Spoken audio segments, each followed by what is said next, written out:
A man picks up a stranger and takes her to the hospital, not realizing how this incident will change his life. Don't forget that you can always write your life story in the comments, and maybe I'll create a video about it. Returning home after a quiet weekend in the countryside, Michael Wells had no idea that his life would change forever. A lonely girl on the side of the highway, with no memory, only a name on her lips. An unusual twist of fate, gratitude beyond the ordinary, and the truth hidden in the shadows of memory. What happened in the forest where Olga woke up? And is everything really as it seems at first glance? Michael Wells has always loved trips to the countryside. His parents lived in a small house in the Cascade Mountains of eastern Oregon, and time spent there always felt like a respite from the bustle and somewhat tedium of Portland. This weekend was no exception.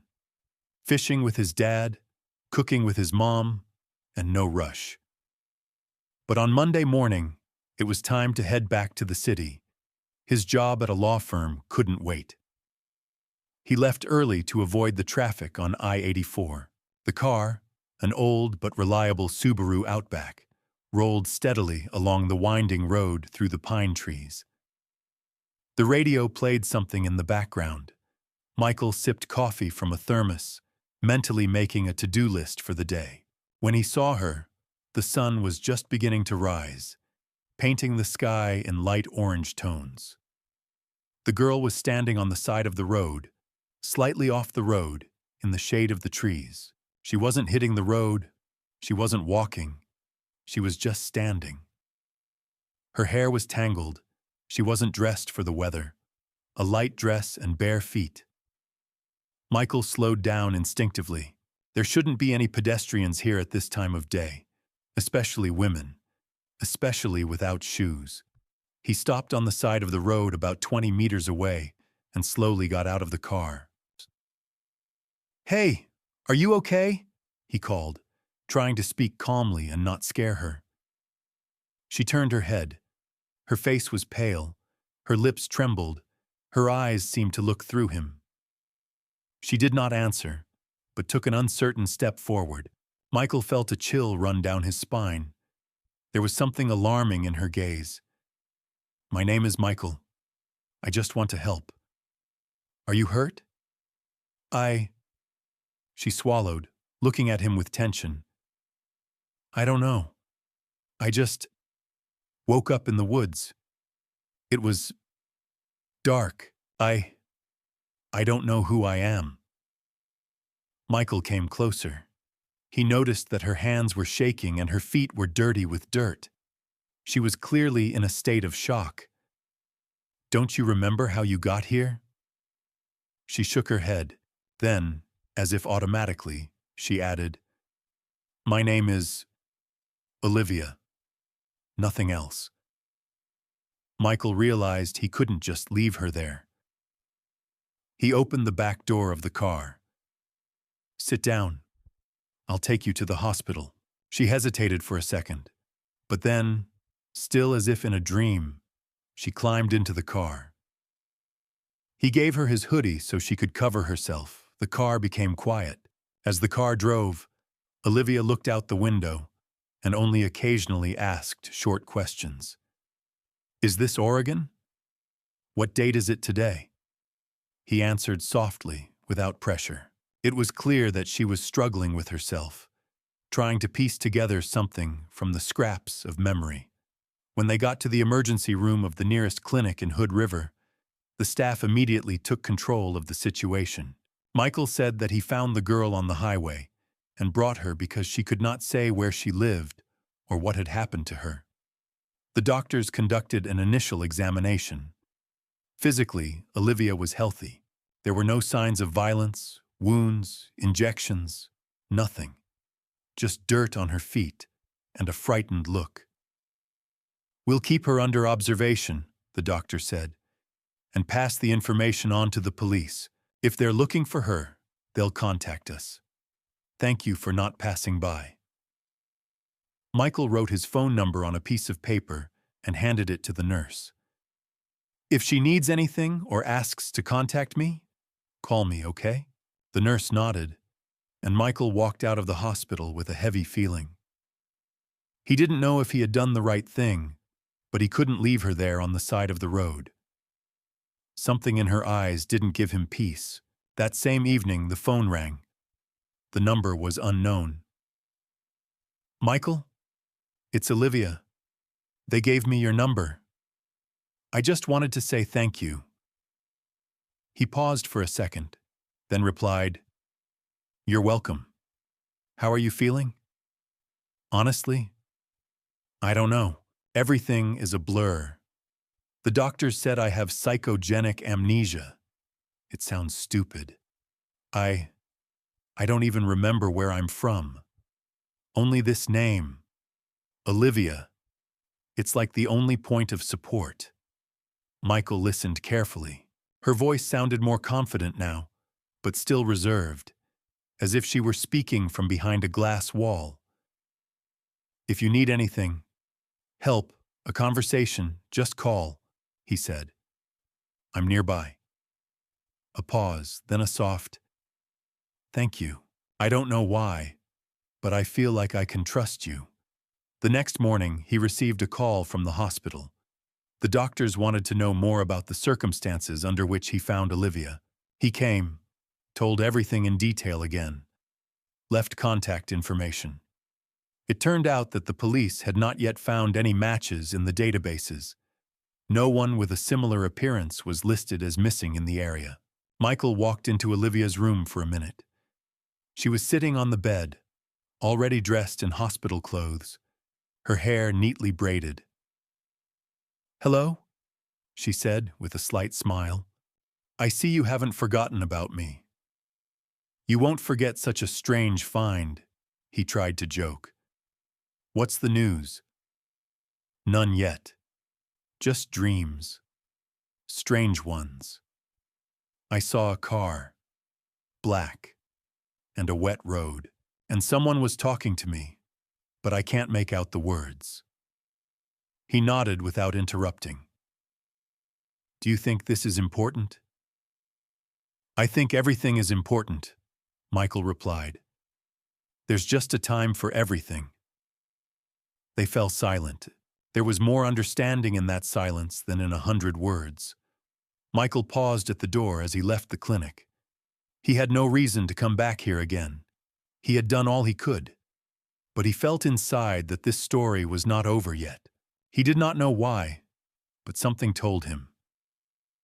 Olivia had appeared in his life for a reason, and what had happened to her was only the beginning of a much more complicated story. It had been 2 days since Michael had found Olivia on the side of the road. He had tried to get back to his normal life. Work, errands, clients, reports, but his thoughts kept returning to that early morning drive, to the girl's pale face and empty gaze. He didn't know her, but he felt a strange responsibility. Maybe it was because she was all alone, or maybe it was because there was something about her story that was haunting him. On the 3rd day, he went to the hospital again. The nurse at the reception recognized him, nodded, without asking any unnecessary questions. She was transferred to another ward, she said. Olivia is now in the neuropsychiatric ward. Don't be alarmed. It's not psychiatry in the classical sense. It's just easier to work with amnesia this way. He thanked her and headed to the required building. Olivia was sitting by the window.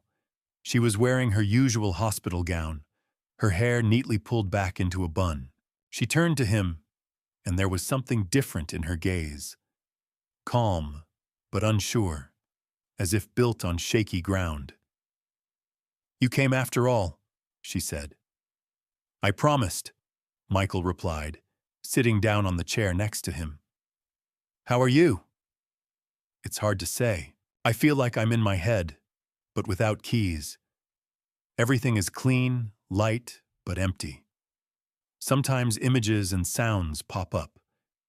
Today, for example, I remembered the smell of jasmine and music. Something classical, very old. Maybe the radio? Do psychologists work with you? Yes, they say it may pass, or not. Sometimes it happens under severe stress. The body, they say, is defending itself. Michael nodded silently. He wasn't a doctor, but he sensed that what had happened to Olivia was something serious, and it wasn't just stress or an accident. You didn't think that someone could have caused this on purpose? She asked suddenly. In what sense? Well, I'm not crazy, honestly. But sometimes I think, what if someone did this? Made me forget? Or gave me something? Michael looked at her more closely. Do you think they slipped something into your drink? She shrugged. I don't know. It's just a feeling. As if someone had wiped my memory. Selectively. But they left the name. Why? Michael remembered these words. He thought, if this is not an accident, then what? That same day, he spoke to his doctor, Dr. Grace Holloway, a woman in her 40s, confident and polite, with a thin chain around her neck and a piercing gaze. Are you related to her? She asked. No, just the person who found her. She says she trusts you. That's important. It's hard for people in her condition to trust anyone at all. Michael nodded. Is there any clue as to who she is? Where are they looking for her? The doctor sighed. Not yet. No driver's license, no fingerprints in the database. We sent requests, but she is not listed in the federal database of missing persons, nor in the medical ones. It happens, especially if the person, say, lived under another name, or avoided official documents. Do you believe that this is just a psychological reaction? At the moment, yes, but I also allow for other scenarios, including a traumatic event that she blocked out. Repressed memories are not fiction. Michael left the office feeling like things were only getting more confusing. The next day, Olivia called him again. Her voice was more lively, with emotion. Michael, can you come? What's happened? It's just, I remembered something, or almost remembered. I'm not sure. He was at the hospital 40 minutes later. In the ward, she was sitting on the bed, clutching a notebook in her hands. Images started coming to me. Not in a dream, suddenly, like flashbacks. What exactly? A black SUV, a man, tall. He held me by the shoulders and said, "You don't know what you're doing." Then silence. Everything cuts off. Do you know him? I don't know. The face is blurry, but inside something contracts when I think about it. Fear, but not panic. Something else. She looked at him. Do you believe me? Michael didn't answer right away. He knew logic told him to be careful, but his instincts, the same ones that had stopped him in his tracks, said, she wasn't lying. I believe.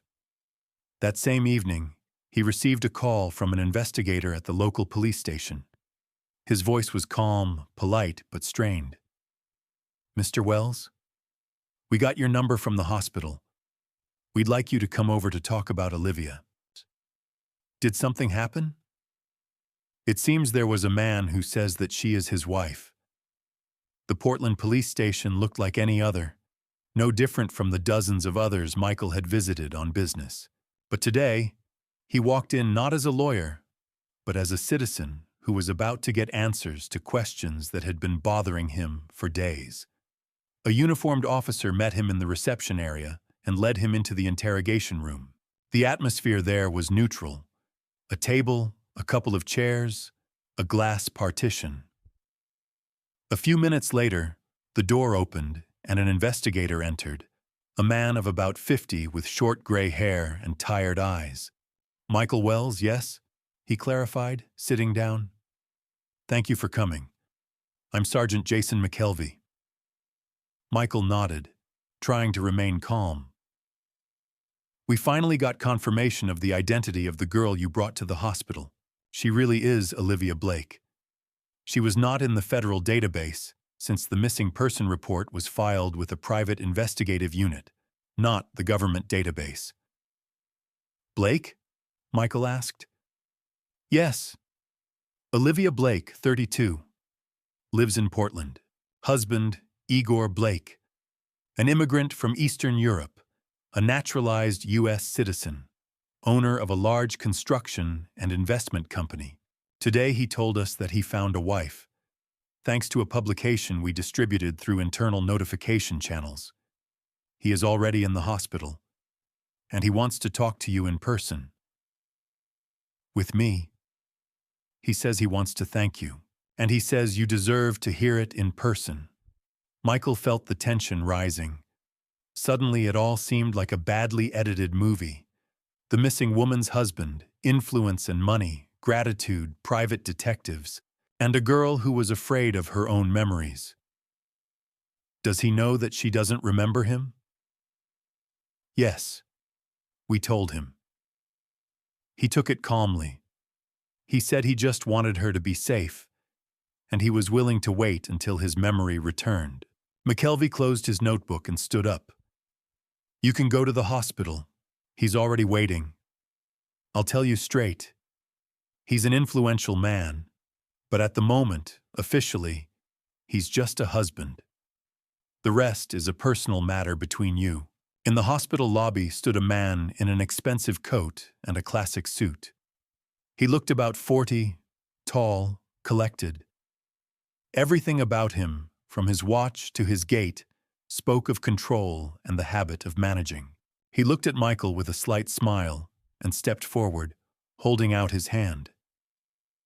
Michael Wells. I was looking for you. My name is Igor Blake. Thank you. Sincerely. I just took her to the hospital, Michael replied, shaking her hand. So she really is your wife? Yes. He smiled slightly, even though she doesn't remember it now. We were married for almost 7 years, and I admit, the last few months have been difficult. They walked into a small conference room. Igor sat down, carefully placing his gloves on the table. I hired private detectives as soon as I realized she was missing. The police treated the matter formally. They said that an adult has the right to leave home. But I knew it wasn't like her. Olivia wasn't the type to disappear without a reason. And I was right. He paused for a second, looking at Michael. I don't know what happened in the woods, and I'm not sure I want to know. The main thing is that she's alive. You were there. You did something few would do. I'm not one to brush off gratitude. He took an envelope out of his inside pocket. Here are the documents for the apartment. Small, but with a good location in the center. I have already drawn up a deed of gift, in your name. Michael was surprised, not out of politeness, but genuinely. This is too much. I can't accept it. You can, Igor interrupted calmly. And you should. I'm used to paying what's deserved. Money isn't always the best way, and this is a sign. Gratitude. I'm not buying you off. I just respect what you've done. Michael took the envelope without opening it. And you're sure she'll be okay? For the first time, Igor looked beyond the mask of politeness. His face became serious. No, I'm not sure. But I'm here. I love her, despite everything. Even if she doesn't remember. I want to be here. At least as someone who can protect her. He stood up, making it clear that the conversation was over. I'll leave you. I think you'll want to see her. Ask the doctor. She already knows. Olivia was sitting in the room, leaning her back against the pillows. When Michael walked in, she immediately realized that something had happened. Did you find out? Yes. His name is Igor Blake. He is your husband. She froze. Not fear, not surprise. More like cautious attention. I heard that name. It doesn't mean anything. But when he came in here, I felt strange. Uneasy. Like, not dangerous, but heavy. He says he's worried, and that he'll accept any decision you make. He says he loves you. She looked out the window. Michael, what if I remember something different from what he wants? He didn't answer. He just sat down next to me. Michael didn't go home that night. He sat in his car in front of the hospital, holding an envelope of papers. The traffic lights were flashing red. The world around him went on as usual, but something inside him had changed. He helped a man. It was simple, humanly right. And in return, he received a new reality, which he didn't yet know how to fit into. 4 days had passed since the meeting with Igor Blake. Michael kept his word. He did not impose himself on Olivia, but visited her regularly. The conversations between them became longer, calmer. She trusted him, and it was noticeable. However, with each passing day, her mood changed. Sometimes she became withdrawn, sometimes she became lively. These were not just mood swings. It looked like a struggle, an internal one. One evening, when Michael arrived again, Olivia greeted him with words that sent a chill down his spine. I remembered. He froze in place, slowly closed the door behind him. What exactly? Night, forest, car, but most of all, conversation. I heard someone shouting at me. Not Igor. I'm not sure. A man. He said, "You'll ruin everything if you tell." And then there was a strong blow to the head. Or back. I don't remember. And darkness. Was it a dream? No, this is not a dream. This is too clear. Too real. Olivia fell silent, looking at the floor. Her hands were shaking. I'm not sure anymore that I just left home. I think someone was following me, or knew where I was, maybe even Igor. Michael didn't answer right away. He knew how dangerous such guesses were, especially without evidence. But he instinctively felt that there was truth in these memories. Partial, fragmented, but real. Do you want to talk to the police? He asked cautiously. Olivia nodded. I'm afraid, but keeping silent is worse. The police took the information seriously. Sergeant McKelvey personally came to the hospital, took a statement, wrote down all the details.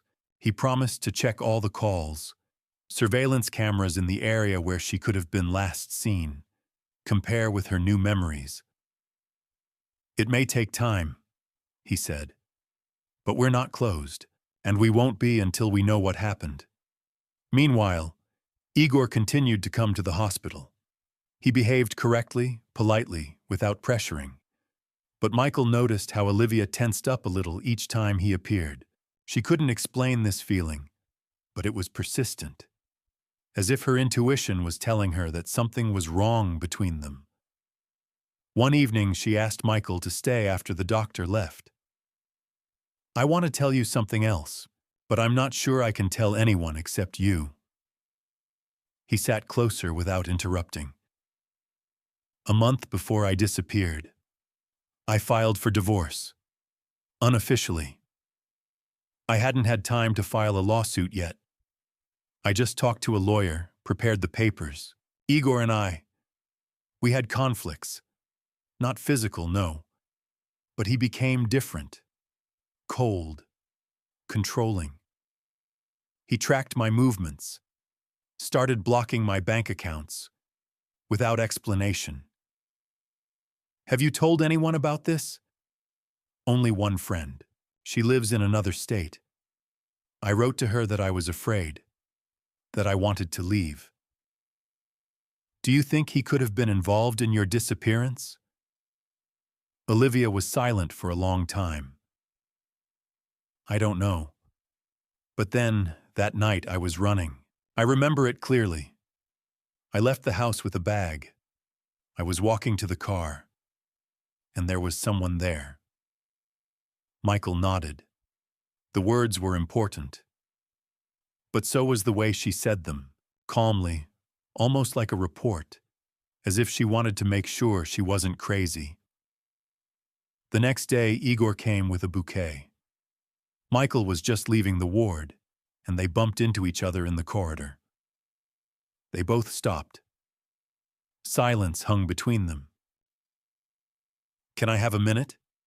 Igor asked, pointing to the empty waiting room. They sat down opposite each other. Igor looked at Michael for a long time, then said, "She trusts you." "Yes, as a friend. And yet, you know that in these situations, trust is fickle, especially in people with trauma." Michael held back his answer.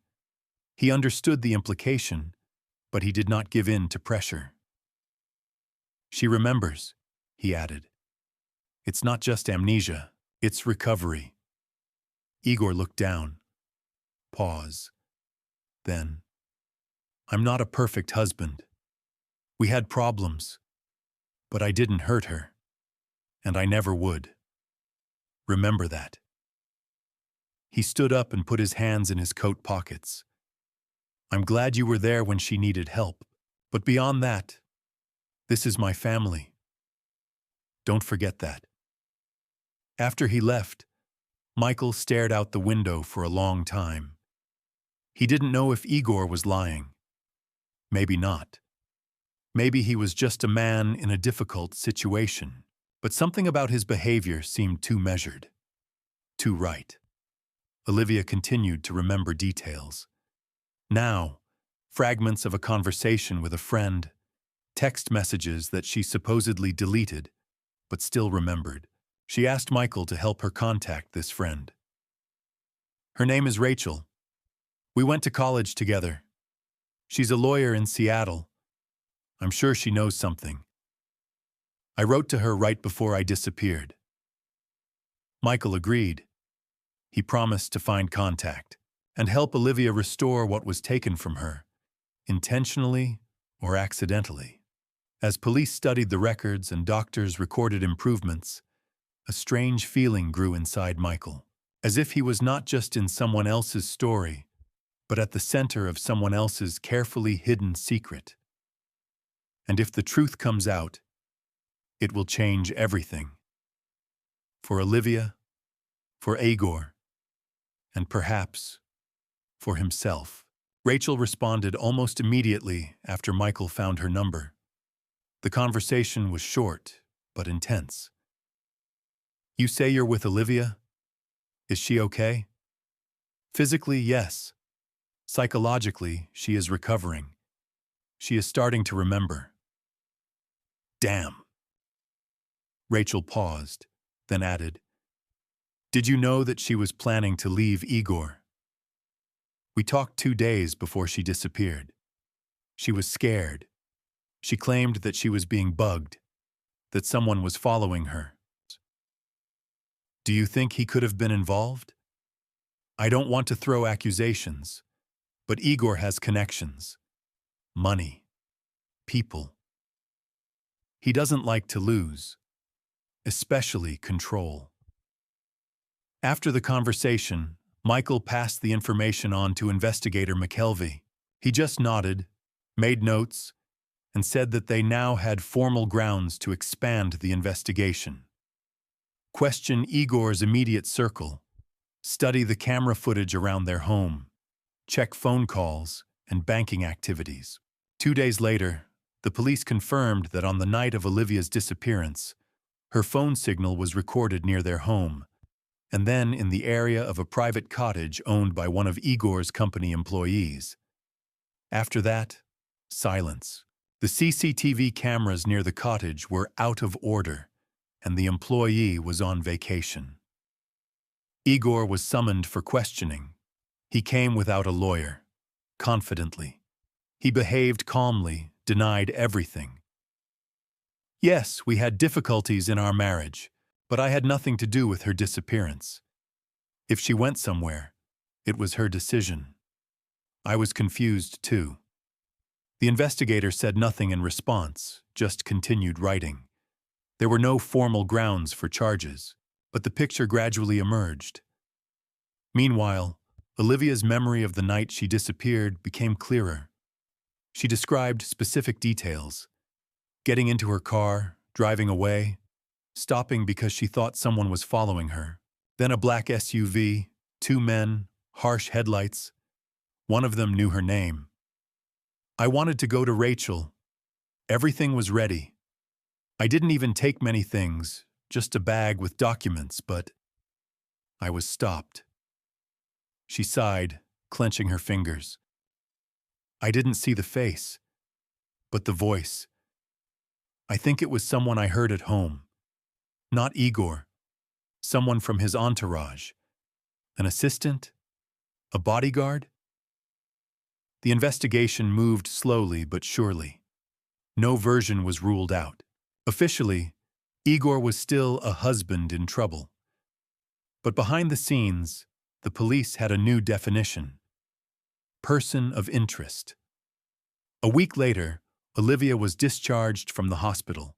She refused to return home. She moved into an apartment temporarily, paid for by her lawyer. Michael offered to help with logistics, shopping, household chores, and Olivia gratefully agreed. They walked around the city, drank coffee in small cafes, discussed everything except her disappearance. Michael tried not to push, and Olivia opened up more and more. I look at life differently now, she once said. You can live with someone for 7 years and not know that they are capable of breaking you, or almost breaking you. But you did it, Michael replied. And you still do it. Because of you. She looked at him, and there was neither debt nor pity in her gaze. You became an anchor for me.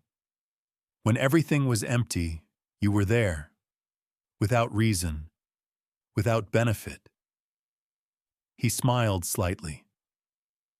Just someone on the side of the road, and everything changes. A month later, Igor left the country, formally on a business trip, according to his representative.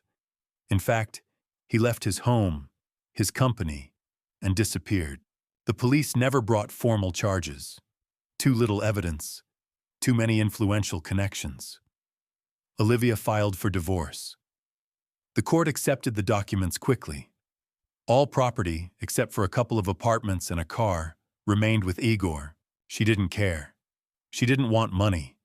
She wanted freedom, and the right to decide who to be with, where to live, and who to become again. Michael, meanwhile, moved into a gifted apartment in downtown Portland. It felt strange to accept a gift from a man who might have tried to destroy his own wife.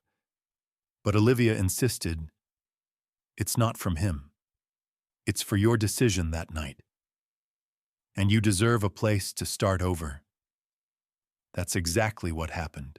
Michael didn't change his profession, didn't change his friends, but he changed inside. After this story, he began to look at people, at himself, at the concept of coincidences differently. Sometimes you just need to stop on the side of the road, and then, not to pass by. In the spring, when the first trees blossomed, they met again in the cafe where they had once discussed her first memories. She was already different, calm, collected, with a confident look. There was no longer fear in her life, only a challenge. To live on and not look back. Do you think we would have worked out if we had met differently? She asked. Michael smiled. Maybe. But then I wouldn't know what you're really like. But now I do. And that's enough. She took his hand. You know what's weirdest? She said. When I lost everything, it was the first time I felt like I had a chance at something real. The story did not end with loud revelations or a trial. No one went to jail.